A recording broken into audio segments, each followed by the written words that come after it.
Okay, back at you with another video here for the NBA main slate here on Sunday. We got a smaller slate, only 4 games, but we got a couple pretty high over-unders, as well as Denver-Toronto, which should be a pretty good real-life basketball game. So let's see how we did last night. So last night I came up short here, and the main reason was just a lot of these value guys didn't hit for me. Shelvin Mack, pretty disappointing with Kyle Anderson out of there. I just expected Memphis to run a shorter rotation, but they ended up adding Javon Carter to the rotation, and he kind of closed out the game instead of Shelvin Mack. So definitely busted there. Bobby Portis, one of my core plays. He couldn't hit a shot. Pretty disappointing. He got limited to like under 20 minutes too. LOWRY Markkanen was hot. So they kind of just rode it out with him. So again, that was kind of frustrating. Then same thing with Richaun Holmes. He had a good start, but then he just couldn't do much. And he's such a high usage guy off the bench. I do love playing him, but kind of let me down here with only 14 fantasy points. Usually he has a few peripherals here, steals and blocks, but a little let down there. My 2 spin-ups were Westbrook and Towns. They were okay. Westbrook at 55. Again, he just couldn't really hit a shot, but still got a lot of steals, rebounds, assists. Karl-Anthony Towns, I just love the matchup against Phoenix. He was pretty good for his price, got 59. Saric, he was the ultimate chalk. And TJ Warren, he was okay for his price. And Chris Dunn, once he got ruled starting, all I saw was he could get his minutes extended, so I kind of just wrote it out with Chris Dunn. And he was kind of low and got 40 fantasy points. But, like I said, took the L, so hopefully we can get a little bounce back here today. Alright, so let's look into the slate. So we got 4 games, and the first 2 games, definitely the most appealing here.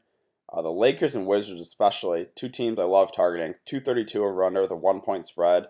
And the Kings and the Mavs, another really appealing game, 228 with a 5-point spread. The Heat and Pelicans is 221 with a 7.5-point spread, and then the Raptors and Nuggets is to be determined, but I do expect that to be kind of a lower over-under, because those are 2 pretty good defensive teams. Okay, so at the top here, we got John Wall at 9.2. Definitely one of the stars I'm considering to pay up for. I want to get as much exposure to this game as possible. So John Wall, I know over 9K John Wall is a little pricey, but the matchup is so good that I am considering it. Drew Holiday with Mirotic out of there, and with no Alfred Payton, obviously. I always love playing Drew. 8.4K, I still think he has upside. It's just the matchup is not as ideal as the Wizards is. Kyle Lowry here is questionable. If he ends up playing and everyone in Toronto plays, there's just not a whole lot of people I like because they have such a deep team. But if Kyle Lowry's out, I think the direct pivot again is to play Fred VanVleet. He is priced up to 5.2, but still without Lowry out of there, he played 38 minutes last game, so I think that's the direct pivot if Kyle Lowry's out. De'Aaron Fox, I loved him against Golden State. And another up-tempo game here against Dallas. He is priced up now to 7.6. But I still think he does have upside, so definitely considering De'Aaron Fox. Jamal Murray, this is just kind of a price thing. 6.3 seems really cheap for Jamal Murray with Gary Harris out of there, with Millsap out of there. He's going to play all the minutes he can handle, so I don't mind taking a shot at here. Jamal Murray, 6.3 just seems really cheap for him. And then we got Lonzo, who him and LeBron both put up triple-doubles last night. I think that was the first time it happened in like 30 years or something, that 2 guys in the same team each got a triple-double. So I think a lot of people will be chasing this. It's hard not to like Lonzo, though, 5.9, and it's such an up-tempo game. I know it's a back-to-back, but the Lakers just don't have a whole lot of guys that can play. And I love targeting players against Washington, so Lonzo, he's going to be chalky, but it's going to be hard to fade him today. VanVleet, again, if Lowry's out, I think he's a pretty good direct pivot. DSJ, seems like he's listed as questionable every single day. He's upgraded to probable. I think he's okay at 5.3K. I just think they're better plays today. Tim Frazier, if E'Twaun Moore's out again, you certainly can look to him for salary relief. He's going to play most of the game. If E'Twaun Moore's back, I don't know if I can do Tim Frazier because I think he gets limited to under 30 minutes. Josh Hart, he was kind of a letdown against Charlotte. It was just kind of the Lonzo and LeBron show, but I wouldn't mind taking a shot at Josh Hart here at 4.6K. He seems priced about right, but if the game stays close, he should play 35 plus minutes. Monte Morris, he's just a high usage guy off the bench. 4.5K though, price is up there, and the match against Toronto, not the best. I still think he can get you there, but I think there's probably better value plays today. Austin Rivers. So we got Kelly Oubre got traded, and we got Otto Porter is questionable. So a lot of these Wizards could be forced to play some pretty big minutes. It might be, play some 3-guard lineups here with Rivers and Satoransky with Beal and Wall. So I guess you could give a look to Austin Rivers there. Same thing with Satoransky again. Some of these Wizards probably be forced to play some big minutes. Okay, let's move on to shooting guard. So Beal at 8.2. Again, I want to try to get as much exposure to this game as possible. So Beal definitely in play here. The salary is up there a little bit with him, but the matchup is really good. Doncic, an up-tempo game. Again, this guy just seems to kind of be, 35 fantasy points or so. He did have the one ceiling game against Atlanta. This matchup is really good too, so I could see a Luka Doncic ceiling game again. So I'm considering him at 7.3K. Josh Richardson at 6.2. I do like targeting players against the Pelicans, so I think he's okay, but he just doesn't seem to flash the upside as much. I guess I don't know. I think he's a pretty decent play here at 6.2K. Buddy Hield and Bogdanovic, kind of the same thing. They're always decent plays that do have upside. So Hield, Bogdanovic, I definitely think playing one of those two guys is viable today. So Kelly Oubre's out of there, so he will not be in the rotation for Washington. Let's see. As far as these really cheap guys, not a whole lot to like. Okay, let's move on to small forward. So LeBron, again, this game is just so appealing, so definitely one of the spend ups I'm considering.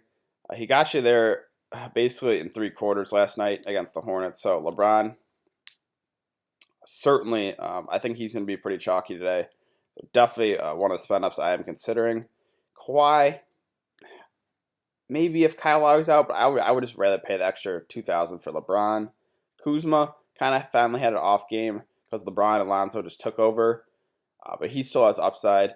8K though, it just seems kind of a lot to pay for Kyle Kuzma. Let's see. Otto Porter, list is questionable, so if he's out, then Jeff Green and Markieff Morris should be locked in some really good minutes. It's always hard to trust the Wizards' secondary pieces, but the matchup is so good today that I think if Otto Porter's out of there too, that you should play a couple of those guys. Let's see. So Trey Lyles ended up not picking up the start. It's kind of surprising. So between Trey Lyles and Plumlee, it's whoever picks up the start that I have interest in. So if it's Lyles at 4.6, then yes. If it's whatever Mason Plumlee's priced at 4.8, then I would have interest in whoever picks up the start. So Bielitsa, with Marvin Bagley, got injured, did not return. He still is just, his minutes are just so insecure that, yes, if his shot's falling, he'll probably play a few more minutes, but it's hard to play a guy that's only going to play, 20 to 25 minutes maybe. Jeff Green again. If Otto Porter's out, I think you could definitely give a look to him at 4.4K. A lot of these Wizards will be forced to play some pretty big minutes. Even if Otto Porter plays, I still think Jeff Green's a pretty decent value at 4.4K. Let's see. So Sam Dekker would be a kind of interesting value play if Otto Porter's out. The Wizards would probably run like an 8-man rotation, and Sam Dekker would probably play 25 or so minutes. So I think at 3.5K, he would be an interesting value play. Okay, let's move on to the power forward position. And we got Anthony Davis at 11-6, who I honestly think is going to be pretty under-owned. I think the flocks are going to go to LeBron and try to target the Wizards-Lakers game as well as the Kings-Magic game, or the Kings-Dallas game. So Anthony Davis, I think it'll be pretty low, and whenever you can get Anthony Davis at low ownership, it's definitely a good thing. So in GPPs, Anthony Davis, every time he takes the court, he has a shot to have a huge night. So I think he is definitely in play at 11.6. So Randall at 8.1. When Mirotic is out of there, I always just kind of lock him in. Now he's priced up to 8.1. I still think he does have upside. So definitely considering Julius Randle today at 8.1. Again, it's always a great play with Mirotic out of there. Ibaka, I kind of only like playing Ibaka and Siakam when Kawhi Leonard's out. With Kawhi Leonard playing, Ibaka he doesn't have as much upside, but he should play all the minutes he can handle here with Jonas Valanciunas out of there. I don't really see Greg Monroe playing too many minutes. So Ibaka, I still think, I think he's decent at 6.5. Let's see, Markieff, I'd probably take a shot at him, honestly, if Otto Porter's out. He would just be forced to play some big minutes. Even if Otto Porter plays, I still think he's going to play some good minutes, and the matchup's good. This guy's burned me so many times, but 5.4K price tag is really appealing. Let's see. As far as these cheap guys, Dirk, I just don't think he can do it yet. He only played 6 minutes. As far as the really cheap guys, Thomas Bryant, maybe 3.4K. That's pretty cheap for him. He should play 15 or so minutes. Okay, let's move on to center, and we got Jokic. It's under 10K with Millsap and Gary Harris out. This guy just demands so much usage. He's going to play most of the game here. So Jokic, again, another one of the spin-ups I'm really considering today. Let's see. Whiteside, it's going to be an interesting tournament play. This guy just seems to take games off, and he gets his minutes limited a lot of the time. But sometimes, like every once in a while, like against Utah here, he just takes over and just dominates. So 6.9K for Whiteside seems really cheap. But just this guy is so inconsistent. I definitely think if you're making multiple lineups, you want to get Whiteside in a couple of your lineups there. DeAndre Jordan, I never play DeAndre Jordan. He doesn't have an offensive game. I don't like playing bigs that kind of are forced to get their fantasy points by like putbacks. And so I just don't really like playing DeAndre Jordan. Willie Cauley-Stein with Bagley out of there. Probably asked to play a few more minutes. 6.7K, though the price is kind of up there. So I think he's okay. See, Bam, I just can't really do it with Whiteside back. He's priced up to 5.3. Kelly O. This guy's been playing really well here, but he's probably not going to see more than 30 minutes. But I definitely think he still has upside at 5K. So JaVale McGee is interesting here. He got limited. Again, the game blew out, so only put 18 minutes. But the Wizards, one of the worst rebounding teams in the league. And JaVale McGee at 4.7, pretty enticing. If he's playing well, maybe they push him to 25 to 30 minutes. So McGee, definitely considering him today, actually, at 4.7K. Tyson Chandler, would only do it if McGee's out, but I do expect McGee to play. So Greg Monroe at 3.5. I guess you could take a shot on him. Again, Denver plays big. Maybe if Ibaka gets in foul trouble, Monroe will be asked to play some pretty good minutes. So I think there is merit to taking a shot at Greg Monroe here at 3.5K. And then we got Costa Koufos here. Again, it's kind of a gross play, and no one wants to play Costa Koufos. But with Bagley out of there, Koufos will probably play some more minutes, probably maybe push to 20 minutes. So I think he could be viable at 3.3.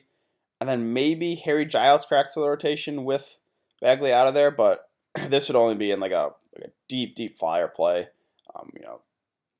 He does, if he gets the court, he has huge upside, but there's probably a good shot he doesn't even play, but I just thought I would bring that up. And yeah, I think that's going to do it for today's video, guys. So yeah, I am really leaning towards. I really like this Lakers Washington game. I do think it'll be chalky, but it's just such a high over under, and neither of those teams play defense. Kind of the same thing here with the Kings and the Mavericks. Miami, New Orleans, I think will kind of go under owned, and then Toronto, Denver. It's going to be a great real life game, but maybe not the best fantasy game. Both pretty solid defensive teams. So again, I think that's going to do it for today's video, guys. I hope if you have been enjoying the content, please like this video. It really helps me out. Subscribe if you haven't. If you have any questions, you can leave in the comment section down below. It's also important to follow me on Twitter. I will be tweeting stuff as more news comes out, so it's important to follow me there. And I think we got a pretty decent slate here for Monday, so I will be back with another video then.